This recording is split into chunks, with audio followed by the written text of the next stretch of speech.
at NDTV Profit. And right now, let's move on to see why Nifty Bank has been rallying and it has hit its record high levels. Now, decoding the reasons for the rally and the up move in the stocks is Vansh here. Good afternoon, Vansh. What are you gathering here?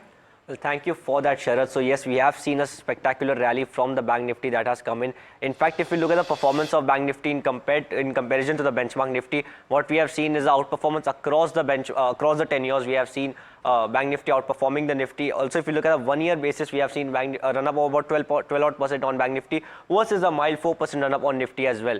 Now let's also look at the top 10. Let's also look at the top 10 performance, top 10 performers of the Bank Nifty from the lows of March 2025. We have AU Small Finance Bank and Canara Bank that has witnessed gains of about 52% in terms of the run up, and we have analyst consensus stands with large caps like Axis and HDFC with a return potential of about 13 and 9%, with 42 and 46 buy calls from the analysts as well. Now let's also understand the reasons which are driving this rally. Firstly is the FI interest that is increasing for the private players. Of course, we are also awaited for the announcement of the Emirates National Bank buying the stake in RBL Bank, and the results for the same are expected tomorrow as well. Also, we have seen that the rally is ahead of the earnings that are expected for HDFC, ICICI, IndusInd, RBL Bank, and many other banks tomorrow. Also, we have seen the brokerages that have turned bullish for Kotak Bank. They are in fact expecting the Kotak Bank to be a re-rating candidate as well.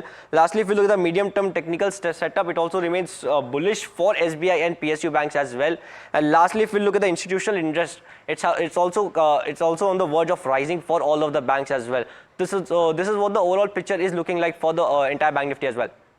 Okay, so that's with regards to Bank Nifty, and I think Vansh is going to have a super Saturday tomorrow, reporting all the banking numbers with Vishwanath Nair as well. But let's also now getting Kunal Shah, Senior Technical and Derivative Analyst at Mirae Asset Sharekhan.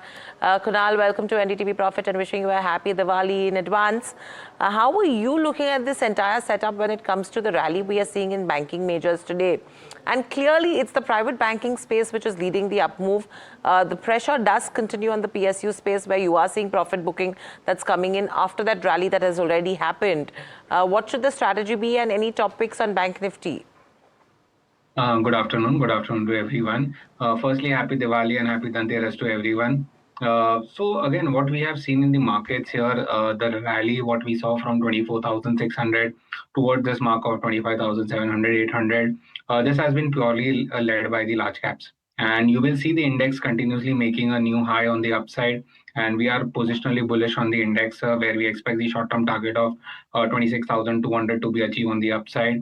Even for Bank Nifty, there is still upside left. We are expecting a positional target of 58,500 on the upside as well.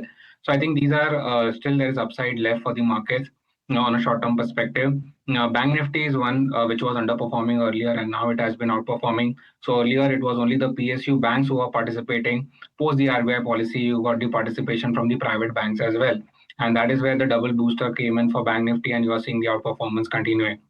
So we expect both PSUs and private to continue on the upside. We expect 58,500 to be touched in the next week for Bank Nifty. And for Nifty, we are headed toward 26,000 on the upside.